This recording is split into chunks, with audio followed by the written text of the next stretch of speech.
Let me guess. You're reading their active 2 hours ago status for the 15th time today, aren't you? We've all been there. That moment when you realize you've sent 7 texts in a row and they've sent 0. You know that sinking feeling? When you catch yourself checking if they've watched your story, liked someone else's photo, or worse, when they're online but haven't replied to you. Here's the thing nobody talks about. Your clinginess isn't about love, it's about fear. And that fear?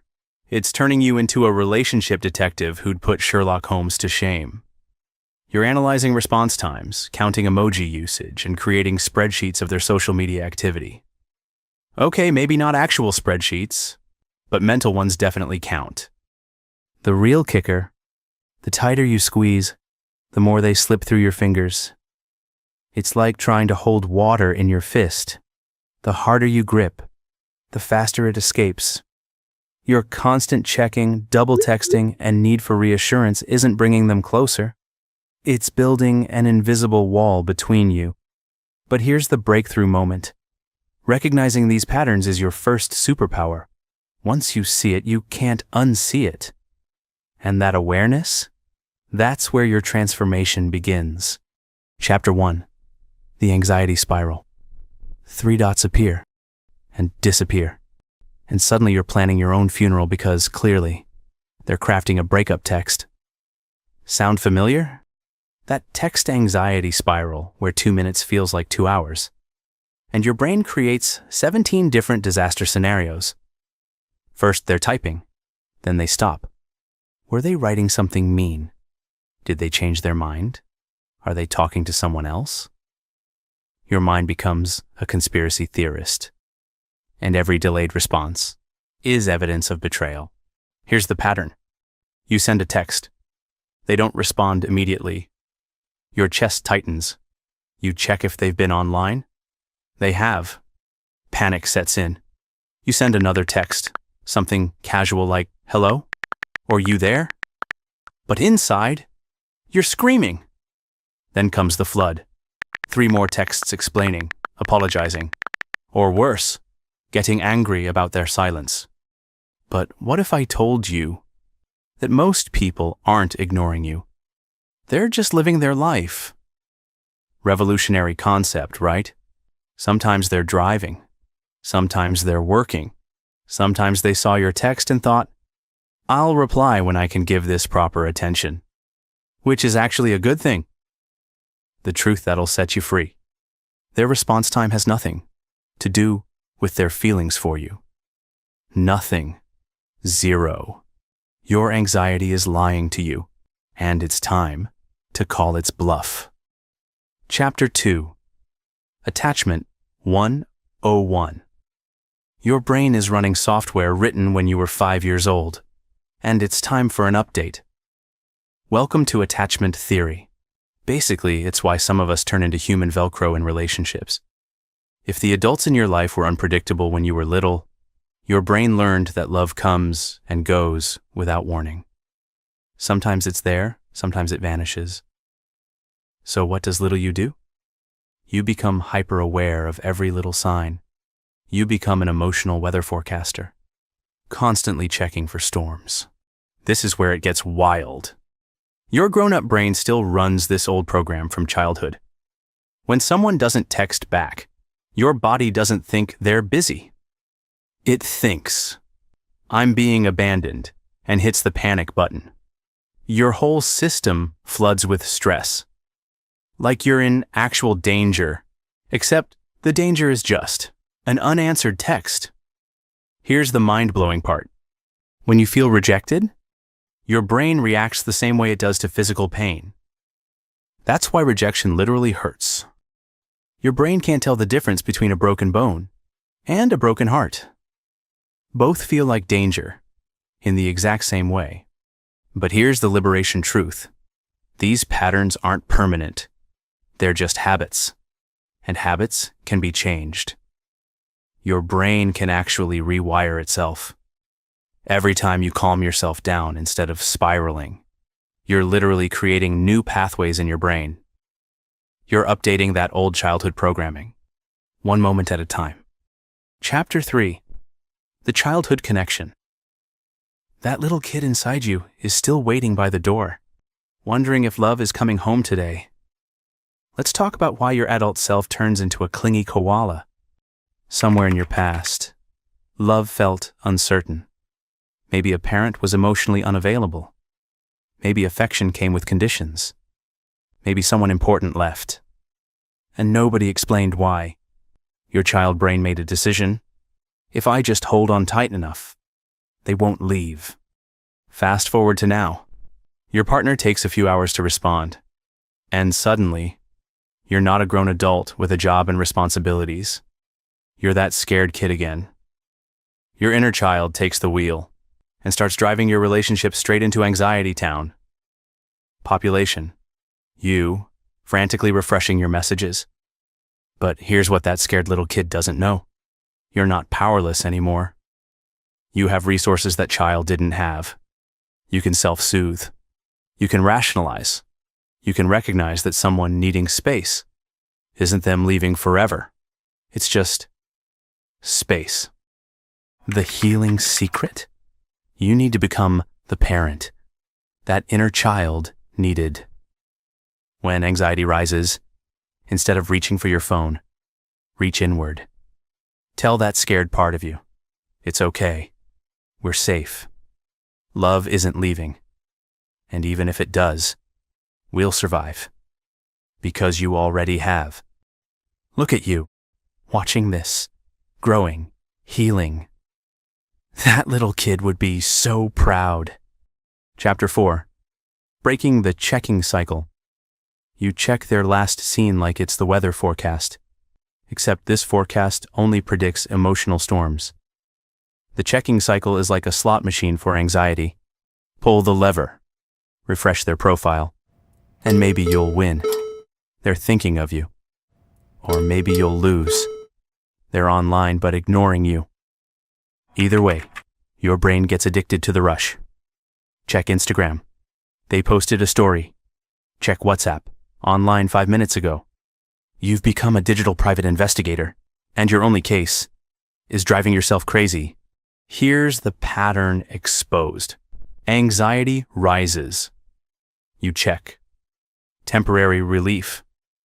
Anxiety returns stronger. You check again. It's like scratching a mosquito bite. Feels good for 2 seconds, then itches worse than before. Your brain starts craving the next check, the next hit of information that might soothe your fears. But what if you treated your phone like a recovering addict treats their trigger? That means boundaries, baby. Turn off read receipts. Disable last seen. Remove the apps from your home screen.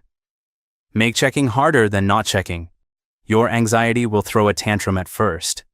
Let it. Like a toddler in a toy store, it'll scream louder before it gives up. The freedom formula. Every time you don't check, you're building trust in yourself. Not trust that they'll text back. Trust that you'll be okay either way. That's the real relationship that needs work. The one with yourself. Chapter 5. The Independence Paradox. Here's the relationship plot twist nobody expects. The more complete you are alone, the better you are together. Think about it. When you're desperately clinging, what energy are you bringing? Neediness, fear, desperation. It's like showing up to a potluck with an empty plate, hoping everyone else feeds you. But when you're genuinely okay on your own, you become a choice, not a necessity. And that changes everything. Independence isn't about not needing anyone. It's about being a whole person who chooses to share their life, not someone with a person-shaped hole they're desperately trying to fill. When you have your own hobbies, friends, and purpose, you bring richness to the relationship, instead of emptiness that needs constant filling. Watch what happens when you stop making them your only source of happiness. Suddenly, they're not responsible for your entire emotional state. The pressure lifts. They can have a bad day without you spiraling. They can need space without you panicking. They can be human without you catastrophizing. The magnetic truth. People are drawn to those who want them, not need them. When you're genuinely enjoying your life, you become genuinely enjoyable to be around. It's not playing hard to get. It's being hard to forget, because you're so damn interesting, on your own. Want to level up your people skills? Join our YouTube membership for early access to scripts, input on future topics, and connection with a community that gets the social struggle. Click join below, and let's master human interaction together. Chapter 6. Boundary Bootcamp. Boundaries aren't walls that keep love out. They're the gates that let healthy love in. Let's destroy the biggest boundary myth right now. Having boundaries doesn't mean you don't care. It means you care enough to build something sustainable. It's like saying, I respect both of us too much to let this turn toxic. Without boundaries, relationships become like gardens without fences. Everything gets trampled, including the flowers. Here's your boundary starter pack. You don't need to respond to texts immediately. You're allowed to have plans that don't include them. Your emotions are yours to manage, not theirs to fix. Their mood is not your emergency. Let that sink in. Their bad day doesn't require you to drop everything. Their silence doesn't demand your investigation. But what if they think I don't care? Here's the thing. If someone interprets healthy boundaries as not caring, they're telling you they prefer unhealthy dynamics. And that's information you need. Real love celebrates your independence. Toxic attachment resents it. The boundary breakthrough. Start small and watch the magic happen. Don't check their social media for one day. Wait an hour before responding to non-urgent texts. Make plans with friends and keep them. Each boundary you set is a vote for the relationship you actually want. One built on respect, not desperation. Chapter 7. Self-Soothing Superpowers.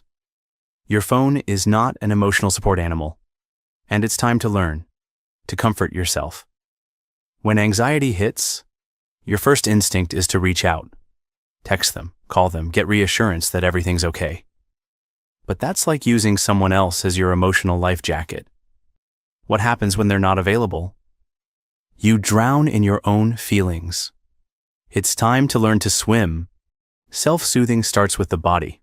When panic rises, your breathing gets shallow. Your chest tightens. Your thoughts race. So you go physical first. Deep breath in for 4 counts. Hold for 4, out for 6.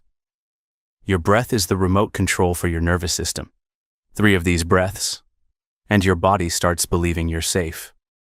Next comes the mind game. That voice saying they're probably with someone else, or they're losing interest. Challenge it like a lawyer. Where's the evidence? What else could be true? Would you convict someone based on this flimsy case? Your anxiety is a terrible detective. It sees clues that aren't there and ignores obvious explanations. The Self-Soothing Summit. You are your own safe space. When you can calm your own storms, you stop making other people responsible for your weather.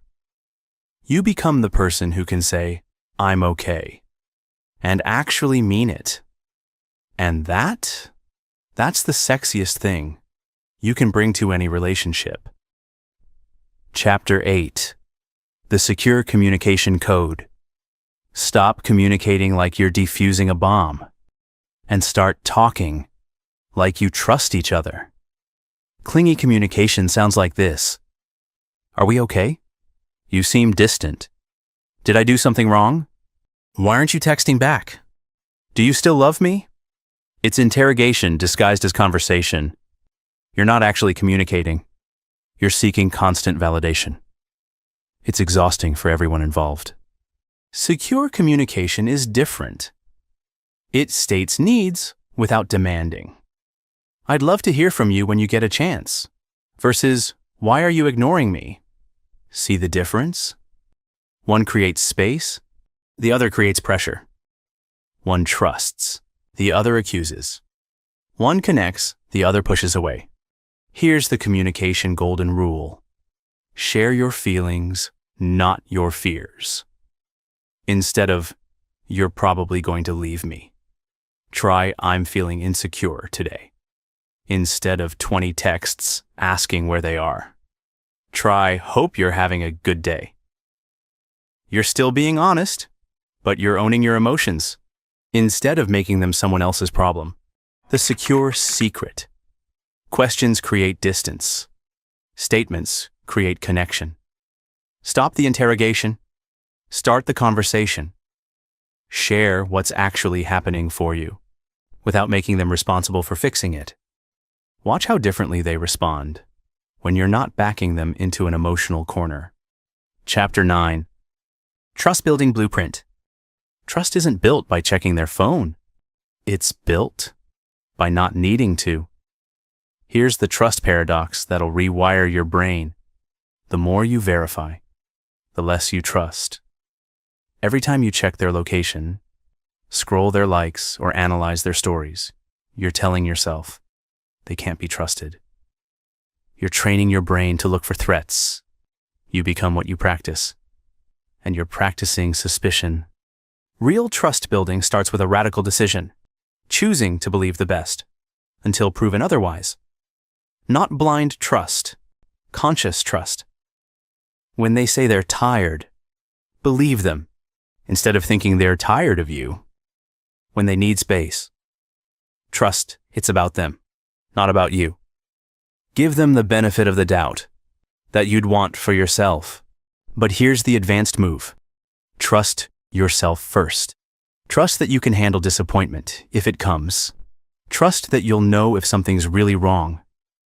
Trust that you're strong enough to leave if you need to. When you trust yourself, trusting others becomes less scary, because you know you've got your own back. The trust transformation. Every time you choose trust over checking, you're building a new neural pathway. You're literally rewiring your brain for security. It feels uncomfortable at first, like using your non-dominant hand. But keep practicing, and soon trust becomes your default setting, not suspicion. Chapter 10. The Solo Journey. You can't find yourself in someone else's eyes. You have to look in the mirror. Here's what nobody tells you about healing clinginess. It's not really about relationships. It's about your relationship with yourself. When you're desperately clinging to someone else, you're usually running from being alone with you. But what if you're actually pretty great company? The solo journey starts with dating yourself. Yes, really. Take yourself to dinner. Go to that movie alone. Spend Saturday morning doing exactly what you want, without checking if someone else approves. Discover who you are when nobody's watching. You might surprise yourself. Build a life so full that a relationship is the cherry on top, not the whole sundae. Develop hobbies that light you up. Cultivate friendships that feed your soul. Chase goals that excite you. When your life is rich, you stop trying to steal richness from others. The solo secret, the relationship with yourself, sets the standard for every other relationship. When you genuinely enjoy your own company, you stop accepting crumbs from others. When you know your worth solo, you stop negotiating it in partnership. When you're whole alone, you stop looking for someone to complete you, because you already are. Welcome to the other side, where love feels like freedom, not prison. This is what secure love looks like. You can go hours without texting and feel perfectly fine.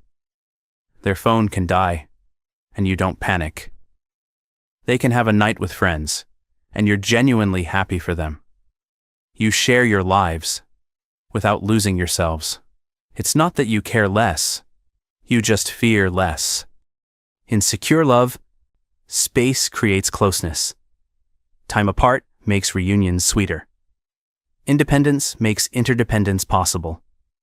You're two whole people choosing each other daily, not two halves desperately trying to make a whole. You want them, but don't need them. And that difference transforms the entire dynamic. The lifestyle shift is complete when checking becomes choosing. Instead of compulsively checking their activity, you consciously choose connection. Instead of demanding constant reassurance, you offer consistent presence.